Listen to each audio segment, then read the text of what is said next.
The crack of splintering wood echoed through the Broken Arrow Ranch as Esther May Washington pressed her back against the kitchen wall, watching a tall man in a black coat wave official-looking papers at Sam Rivers, while three armed men flanked the doorway, their hands resting on their gun belts. Clayton Webb's voice cut through the Texas morning air like a blade as he declared ownership of the land beneath their feet, his cold eyes scanning the modest ranch house that Esther May had called home for 2 weeks. While Sam stood perfectly, still with his weathered hands clenched at his sides, saying nothing to defend what she believed belonged to his mysterious employer, the foreman Jake shifted nervously near the fireplace and young Tommy's face had gone pale as milk. But it was Sam's reaction that puzzled her most. The quiet cowboy who had shown her nothing but kindness since her arrival now looked like a man watching his entire world crumble, though she could not understand why a hired hand would care so deeply about another man's property. Webb stepped closer to Sam, close enough that Esther May could see the cruel satisfaction spreading across his face like poison, and she found herself holding her breath as the tension in the room grew thick as summer humidity. The stranger's boots clicked against the wooden floor with each deliberate step, and she noticed how his expensive clothing contrasted sharply with the simple furnishings of the ranch house, where she had begun to feel safe for the first time in months. Sam's jaw tightened as Webb leaned forward and spoke in a voice barely above a whisper, words that made the other cowboys exchange worried glances and made Esther May's heart race with fear she did not fully understand. Something about this confrontation felt wrong to her, like a puzzle with missing pieces, because Sam carried himself with an authority that no ordinary ranch hand possessed, and the way Jake and Tommy looked to him for guidance suggested secrets that ran deeper than the Red River. Webb's men began searching through the modest belongings in the front room, overturning chairs and rifling through drawers as if they owned everything they touched, while Sam watched with the kind of pain that comes from seeing something precious being destroyed. The morning sun streaming through the windows cast long shadows across the floor, and Esther May realized that her quiet life, cooking meals and keeping house for these cowboys, was about to change forever, though she had no idea how dramatically. Her world would shift in the coming days. As Webb turned his attention to her with a smile that never reached his eyes, Esther May understood that she had stumbled into something much larger and more dangerous than a simple dispute between ranchers, and that the gentle cowboy who had made her feel welcome might be harboring the kind of secret that could get them all killed. But in that moment of fear and uncertainty, watching Sam stand firm against impossible odds while protecting something he could not even claim as his own, Esther May Washington made a choice that would define the rest of her life. She would stand with him no matter what truths the coming storm might reveal. Webb's boots echoed across the floorboards one final time before he turned toward the door. His men followed like shadows, their spurs jangling against the morning silence. The last one paused at the threshold, tipping his hat with mock politeness toward Esther May before stepping into the sunlight. 24 hours, Webb called over his shoulder. Then this becomes unpleasant. The door slammed shut. Dust motes danced in the sudden quiet. Sam remained frozen where Webb had left him, staring at the overturned furniture. His hands hung at his sides like broken tools. Jake cleared his throat and began righting the scattered chairs, his movements careful and deliberate. Tommy stood by the window, watching the riders disappear into the heat shimmer. Esther May studied Sam's face. Something lived behind his eyes that she had never seen in any hired hand. Not fear exactly. Something deeper. Something that looked like grief. "Who was that man?" she asked. "Trouble," Jake answered when Sam said nothing. "The kind that follows you home." Sam finally moved, walking to the fireplace where Webb's men had knocked down the mantel clock. He picked up the pieces with hands that trembled slightly. The brass face had cracked straight down the middle. "Pack what you need," he said without looking up. "We leave at first light." "Leave for where?" Esther May set down the water pitcher she had been clutching. "This is your employer's land. Surely he would want you to fight for it." The silence stretched like wire. Jake and Tommy exchanged a look that spoke volumes. Sam continued gathering clock pieces, fitting them together in his palm, as if he could will them whole again. "Some fights aren't worth having," he said finally. Esther May felt heat rise in Her chest. That man walked into this house like he owned every board and nail. He threatened us. And you want to run? Sam's jaw worked. He set the broken clock on the mantel and turned to face her. For a moment, she thought he might speak the truth that seemed to press against his lips. Instead, he walked past her toward the back door. "I'll be checking the horses," he said. The door closed behind him with finality. Jake sank into a chair and rubbed his weathered face. 20 years I've been working ranches, never seen anything like this." "What do you mean?" Esther May began sweeping up scattered papers from the floor. "Webb's got papers, legal ones by the look of them. But this ranch has been running smooth for 3 years now. Someone's been paying the taxes, keeping the books, making the decisions." Jake paused. "And it ain't been no absent owner." Tommy left his post by the window. "Maybe we should ride into town. Ask around about these papers Webb's carrying." "Won't matter," Jake said. "Men like Webb don't need real papers. Just enough official-looking nonsense to confuse a judge." "Esther," May stopped sweeping. "Then why isn't Sam fighting back? Any foreman worth his salt would send word to the real owner." The two men fell silent again. That same loaded quiet that had filled the room when Webb made his threats. "Because," Jake said slowly, "sometimes the real owner ain't who you think it is." Before Esther May could ask what he meant, hoofbeats approached from the east. Tommy moved back to the window, his hand instinctively moving toward his belt. "Easy," Jake said. "It's just Marcus Webb." A young man dismounted near the front porch. Unlike his father, Marcus dressed simply, his clothes clean but not fancy. He knocked softly before entering, removing his hat when he saw Esther May. "Miss Washington," he said with a slight bow, "I heard there was some commotion out here this morning." "Your father paid us a visit," Jake said, his voice flat. Marcus's face darkened. "I apologize for that.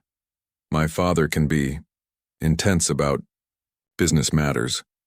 He turned to Esther May. "I wanted to make sure you weren't frightened by whatever happened." Something about his concern felt genuine. Esther May found herself stepping closer. "He claimed ownership of this ranch, said we had to leave." "I was afraid of that." Marcus twisted his hat in his hands. "Miss Washington, I've been thinking about our conversation in town last week. About your position here." "What about it?" "Well, if this situation becomes complicated, you might find yourself without employment. Our ranch always has need for someone with your skills." His eyes met hers. "The pay would be better. Much better. And you'd have your own quarters away from all this uncertainty." Jake made a sound like a grunt. Mighty convenient timing for job offers. Marcus ignored him. "I'm just concerned for Miss Washington's welfare. These disputes between ranchers can turn ugly fast." Through the back door, Esther May could see Sam in the corral, running his hands along a horse's neck. Even from a distance, his movements carried a familiarity with the animals that spoke of ownership, not employment. "That's kind of you," she said to Marcus, "but these men need someone to cook and keep house." "Do they?" Marcus followed her gaze toward Sam. "Or are you just comfortable with things as they are?" The question carried weight she didn't expect. Comfortable wasn't the right word for what she felt here. Safe, maybe. Valued. Like she belonged to something larger than herself. "I'll think about your offer," she said. Marcus smiled and placed his hat back on his head. "Don't think too long. Sometimes opportunities disappear faster than we expect." After he left, Jake stood and walked to the window. That boy's got his father's tongue. Sweet words hiding sharp teeth. Esther May watched Marcus ride away, then looked back toward the corral where Sam continued working with the horses. The way he moved, the way the animals responded to him, the way Jake and Tommy deferred to his judgment despite calling him just another hand. None of it made sense. Unless Jake was right. Unless the real owner wasn't who she thought at all. The afternoon heat pressed down on the ranch house like a heavy quilt. Somewhere in the distance, thunder rumbled, though no clouds marked the sky. Storm weather coming, the kind that changed everything in its path. Esther May picked up the last, of the scattered papers from the floor. As she straightened them, one caught her eye. A receipt from the bank in town dated just 2 months ago. Payment for property taxes on the Broken Arrow Ranch. The signature at the bottom made her breath catch in her throat. Not the absent owner she had imagined. Not Jake's name, though he claimed to be foreman. Samuel Rivers had signed the paper in a clear, educated hand. The tax receipt crumpled in Esther May's grip. Samuel Rivers. The name stared back at her like an accusation. She smoothed the paper against her apron, reading the signature again. The same careful handwriting she had seen on supply orders. The same educated script that seemed too refined for a simple cowhand. Her chest tightened. Every conversation replayed in her mind. Every moment she had served him meals, thinking herself employed by some distant landowner. Every time she had worried about the propriety of her growing feelings for a fellow hired hand. The back door opened. Sam stepped inside, dust coating his shirt, sweat darkening the fabric beneath his arms. He moved to the water basin and began washing his hands with methodical precision. "Storm's coming," he said without looking at her. "Should hit by evening." Esther May held up the paper. Her hand shook slightly. "Is there something you want to tell me?" Sam went still. Water dripped from his fingers back into the basin. In the silence, she could hear her own heartbeat. "Where did you find that?" "Does it matter?" The words came out sharper than she intended. "You signed this. You paid these taxes. This is your land." Sam dried his hands slowly. Each movement, deliberate, like he was buying time to construct his answer. "It's complicated." "No, it's not." Esther May set the paper on the table between them. "It's your name, your signature, your ranch, and you let me believe I was working for someone else. You were safer not knowing." "Safer?" Heat rose in her voice. "I've been cooking your meals, cleaning your house, worrying about taking charity from some mysterious employer who never showed his face. And all this time, you were sitting at my table, letting me serve you like hired help." Sam turned to face her fully. His eyes held that same wounded look she had glimpsed when Webb threatened the ranch. "If word got out that a man like me owned this much land, I'd be dead within a week." The simple truth of it hit her like cold water. She understood the danger he faced, but understanding didn't ease the humiliation burning in her chest. "So you made me into a fool instead." "That wasn't my intention." "What was your intention?" She stepped closer. "To keep playing pretend while I worried about my feelings for a cowboy who didn't exist?" Something shifted in Sam's expression, a crack in the careful mask he wore. "Your feelings?" The question hung between them like smoke. Esther May felt exposed, as if her heart had been laid bare without her permission, but the truth had already escaped. "Yes," she said quietly. "My feelings, which I spent weeks trying to suppress because I thought we were equals in employment, because I thought caring for you was appropriate." Sam moved closer, close enough that she could see the gold flecks in his brown eyes. "And now? Now I don't know what to think. About you. About this place. About anything." Thunder rolled across the sky, closer this time. Through the window, she could see clouds building on the horizon, dark and heavy with promise. "I bought this land with gold I found after I got free," Sam said. "Paid fair price to a man who needed money more than acreage. Everything legal and recorded proper. But legal don't mean safe. Not for someone like me. So Jake knows, Tommy. Knows.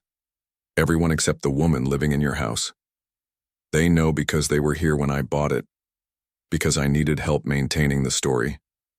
Sam's voice dropped. "I never expected you to stay. Most folks don't last a month out here. But I did stay." "Yes, you did." The admission carried weight beyond the simple words. Esther May felt something shift between them, like the air pressure dropping before a storm.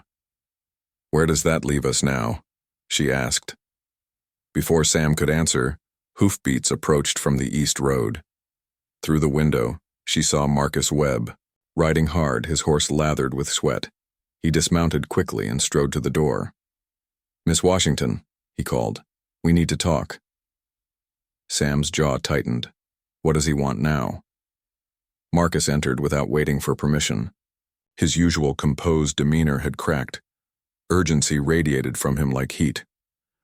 "My father's filed papers with the territorial court," he said. "Claims fraud in the original land sale. Says the previous owner didn't have clear title when he sold. To the current holder." "That's nonsense," Sam said. "I checked the title myself. Everything was clean." Marcus's eyes flicked between them. Something calculating moved behind his gaze. "You seem awfully concerned for a hired hand." Silence stretched. Esther May felt the moment balance on a knife's edge. Sam could maintain his charade or step into the truth. Either choice carried consequences. "I've worked this land for 3 years," Sam said carefully. "I'm invested in its success." "Invested how?" Marcus pressed. "Financially? Emotionally? Or just professionally?" The questions felt like traps, each one designed to draw out information. Esther May studied Marcus's face and saw something she had missed before. The same predatory patience his father had displayed. "What exactly are you asking?" she said. Marcus turned his attention to her. "I'm asking whether you truly understand your situation here, whether you know who you're really working for." His voice softened with manufactured concern, because if this land dispute goes badly, you could find yourself associated with some very serious legal problems. "What kind of problems?" "The kind that follow you wherever you go. The kind that make it hard to find honest work." Marcus stepped closer. "Unless, of course, you had someone willing to vouch for your character, someone with standing in the community." The offer beneath his words became clear. Protection in exchange for information, safety at the cost of loyalty. Outside, the first fat raindrops struck the windows. The storm had arrived ahead of schedule, the way storms often did in this country, quick and fierce and changing everything in their path. "I appreciate your concern," Esther May said, "but I'm not looking for protection." "You should be." Marcus's facade slipped slightly. "This situation is more dangerous than you realize, for everyone involved." Sam moved closer to Esther May, not touching but present. A wall of quiet strength at her shoulder. "Miss Washington has made her position clear," Sam said. "Perhaps you should respect that." Marcus looked between them again. This time, his gaze lingered on their proximity, on the way they stood together like 2 parts of the same whole. "Interesting," he murmured. "Very interesting indeed." The rain began in earnest, drumming against the roof like urgent fingers. Marcus pulled, his hat low, and headed for the door. "Think about what I said, Miss Washington.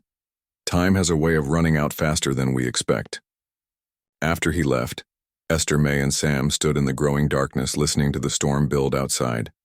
The air between them felt electric, charged with unspoken truths and half-revealed secrets. "He knows something," Sam said quietly. "Yes," Esther May agreed. "The question is what he plans to do with it." Lightning split the sky, illuminating the ranch in stark white relief. In that brief moment, everything stood revealed: the truth of the land ownership, the depth of the danger they faced, the feelings neither of them had fully acknowledged. Then darkness returned, and they were left to navigate by faith alone. The storm raged through the night, rattling windows and driving rain through every crack in the ranch house walls.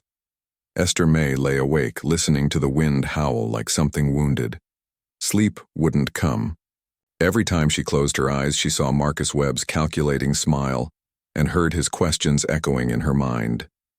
By morning, the rain had stopped, but the air still held electricity.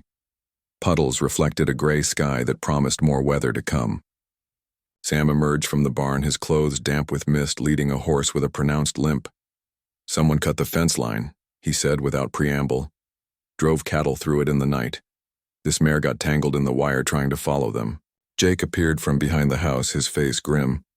Found boot prints by the water trough, 3 different sets. They were watching us. Esther May felt the ground shift beneath her feet. The danger had moved from distant threat to immediate reality. How many cattle? Hard to say in this mud, Sam replied. But enough to hurt us come winter. The sound of approaching horses cut through the morning quiet. 6 riders crested the hill, moving at an easy pace that suggested confidence rather than haste. Clayton Webb led them, his black coat pristine despite the muddy conditions. "Gentleman's call," Webb announced as he dismounted. "Thought we might discuss terms." His men spread out in a loose semicircle, not threatening but positioned with military precision. Sam stepped protectively closer to Esther May, a movement so subtle she almost missed it. "What terms?" Sam asked. "Practical ones." Webb's smile never reached his eyes. "You pack up quiet like, I might find work for the hands somewhere else. Even put in a good word for the cook here." "Generous," Jake said dryly. "I'm a reasonable man." Webb's gaze settled on Esther May, especially when it comes to folks who might find themselves in difficult circumstances. A woman alone needs protection in this country.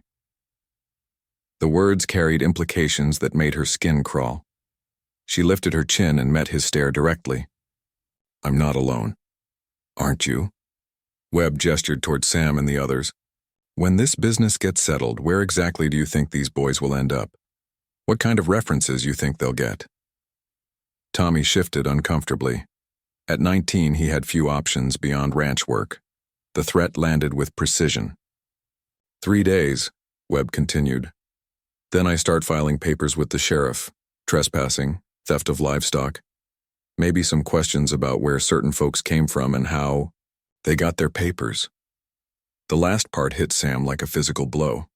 Esther May saw his hands clench, watched the careful control he maintained over his expression. Webb had done his research. "Understood," Sam said quietly.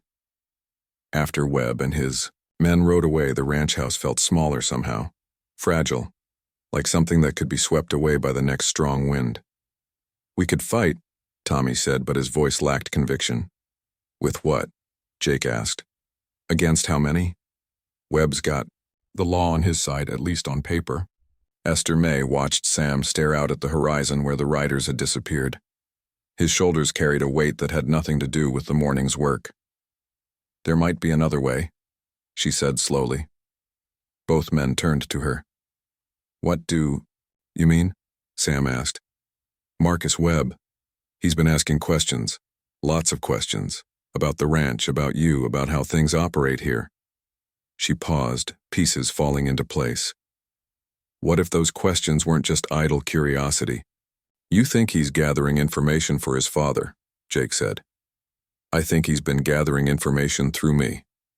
The realization hit her like cold water. Every conversation we had in town, every time he asked about my work here, about the arrangements, about who made the decisions. Sam went very still. "What kind of questions?" "About why the owner never visited, about who handled the business side of things, about your habits and routines."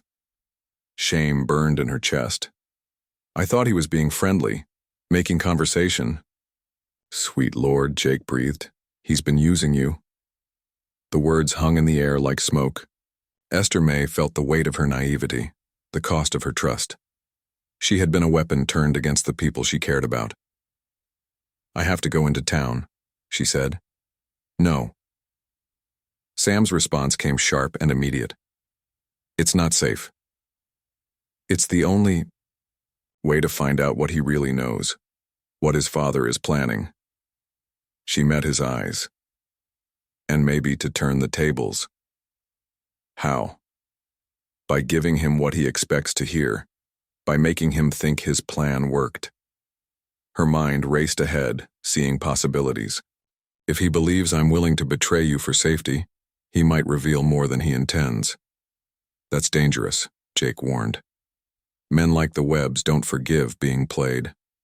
Men like the Webbs don't forgive much of anything." Esther May gathered her shawl from the peg by the door. "But they underestimate people they think are beneath them. Marcus sees me as a frightened woman who'll do anything for security. Because that's what you let him see, Sam said, understanding dawning in his voice. Because that's what he needed to see to feel superior. She tied the shawl around her shoulders. Now I'm going to use that against him. The ride to town took 40 minutes through mud that sucked at the horses' hooves. Main Street stretched before her like a gauntlet. Every face potentially hostile, every conversation potentially dangerous. She found Marcus at the hotel restaurant, sitting alone at a corner table with papers spread before him. "Miss Washington." He stood as she approached, genuine surprise in his voice. "I didn't expect to see you so soon. I've been thinking about our conversation." She let uncertainty color her words. "About my situation at the ranch." Marcus gestured to the empty chair across from him. "Please, sit." She settled herself carefully, letting her eyes drift to the papers on the table. Legal documents by the look of them. Maps.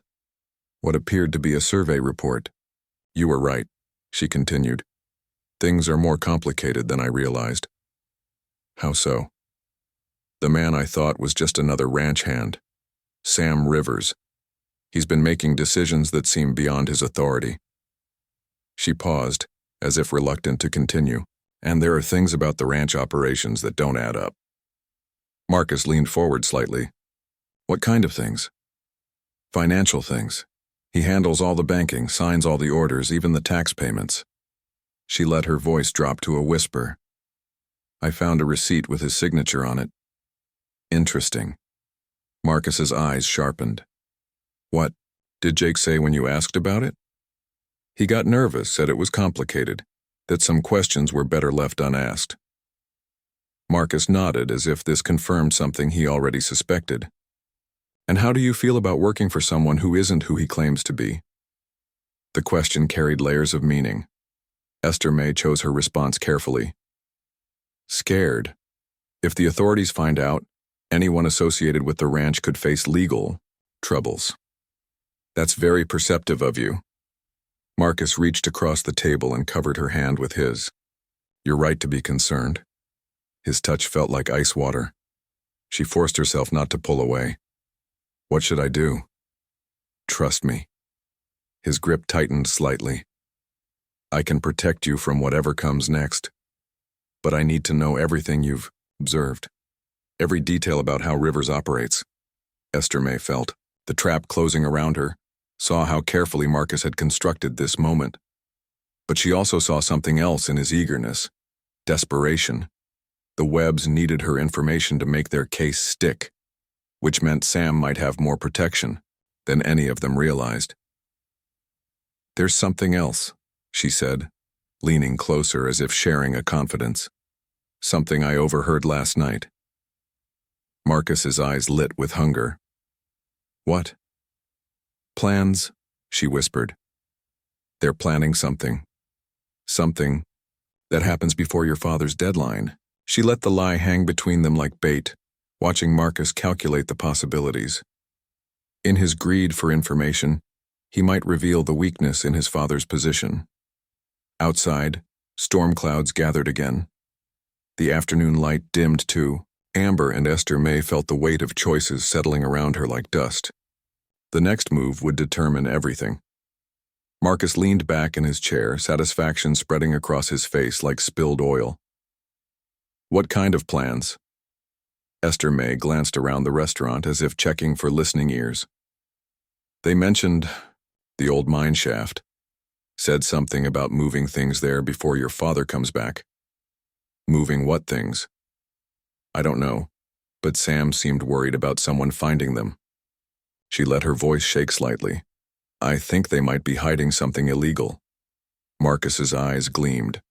The lie had taken root exactly as she hoped. "Miss Washington, you've done the right thing coming to me. This information could be very valuable." "Valuable how?" "Let's just say my father appreciates citizens who help maintain law and order." Marcus gathered his papers quickly. "I need to ride out and verify what you've told me. Will you be safe returning to the ranch?" "I think So they don't suspect I know anything. Good, keep it that way. Marcus stood and tossed coins on the table. Within a day or two, this will all be resolved, and you'll be well compensated for your cooperation. Esther May watched him stride from the restaurant, his urgency barely contained. Through the window, she saw him mount his horse and ride hard, toward the hills where the abandoned mine sat like a wound in the earth. She had bought them time. Not much, but perhaps enough. The ride back to the ranch felt endless. Every shadow could hide Webb's men. Every sound might herald disaster. When the familiar buildings finally came into view, relief flooded through her like cool water. Sam met her at the barn, his face tight with worry. What happened? I gave Marcus Webb something to chase. Sent him to the old mine looking for evidence that doesn't exist. She dismounted with trembling hands. But it won't fool him for long. How long do we have?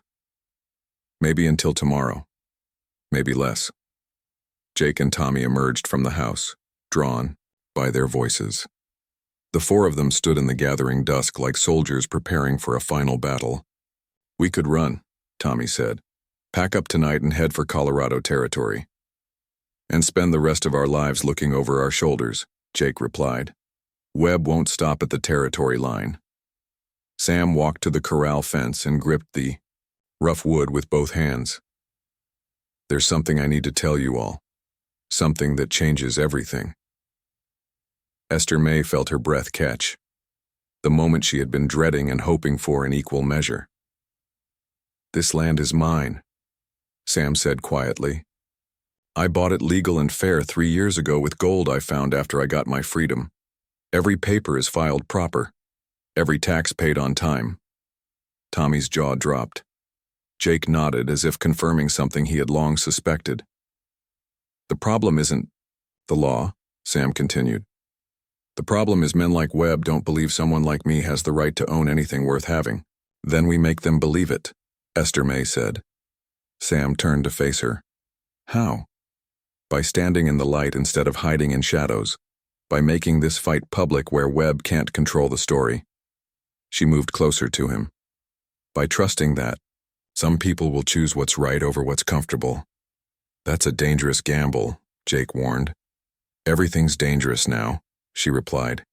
The question is whether we face it together or let them pick us off one by one. The next morning brought riders on the horizon. Not Webb's usual small group, but a larger party that included the territorial sheriff and what appeared to be a court clerk. Esther May's heart hammered against her ribs as they approached. Webb rode at the front, his face dark with frustrated. Sheriff Daniels, I want these people arrested for fraud and trespassing. Sheriff Daniels, a weathered man with steel gray hair, dismounted slowly. Now hold on, Clayton. We're here to sort facts from fiction, nothing more. The facts are simple, Webb snarled. This property belongs to my family now. These people are squatters. Actually, Sam said, stepping forward with a leather satchel in his hands, the facts are considerably more complicated than that. He opened the satchel and withdrew a stack of documents. Original deed of sale, bank records showing payment, tax receipts for 3 years running, survey maps, all properly witnessed and recorded. Sheriff Daniels examined the papers with careful attention. The clerk peered over his shoulder, making notes. These appear to be in order, the sheriff said finally. Forgeries, Webb spat. Obviously forged. By who? Sam asked. And when? The dates span 3 years. The bank president will vouch for the payment records. The surveyor is still alive and working in Abilene. Webb's face flushed dark red. You expect us to believe a man like you came by that kind of money honestly? The question hung in the air like smoke. Esther May watched Sam's face, saw him make the choice between safety and dignity. I expect you to believe what the evidence shows, Sam said quietly. That I am the legal owner of this land regardless of what you think a man like me deserves. Sheriff Daniels cleared his throat. Mr. Webb, do you have documentation supporting your claim? Webb fumbled with his own papers. But even from a distance, Esther May could see they looked hastily prepared compared to Sam's meticulous records. There are irregularities in the original sale, Webb said. Questions about the seller's authority. What kind of questions? The clerk asked. Webb's story began to unravel under scrutiny. His papers contained inconsistencies. His timeline didn't match the official records. Most damaging of all, his claim relied on legal technicalities rather than clear ownership. Seems to me, Sheriff Daniels said, the ownership here is pretty well established. Mr. Rivers, I'll need you to come into town and swear to these documents. Officially, but I don't see grounds for any arrest today. Webb's face went white with rage. This isn't over. Actually, the sheriff said mildly, I think it is. And Mr. Webb, if I hear about any more cattle going missing from this ranch or any more fences getting cut, I'll know where to start looking. After the official party left, the four of them stood in the yard watching dust settle on the horizon. The immediate danger had passed, but they all knew Webb's hatred hadn't diminished. He'll try again, Jake said. Probably, Sam agreed. But next time we'll be ready. Esther May felt something shift in the air between them. The pretense was gone. The hiding was over. For the first time since her arrival, they stood on ground that was truly theirs. That evening, as the sun painted the sky in shades of amber and rose, Sam found her on the porch watching the light fade over their land. Thank you, he said simply. For what? For standing with us. For taking the risk. He paused. For seeing something worth fighting for. Esther May looked out at the ranch they had defended together.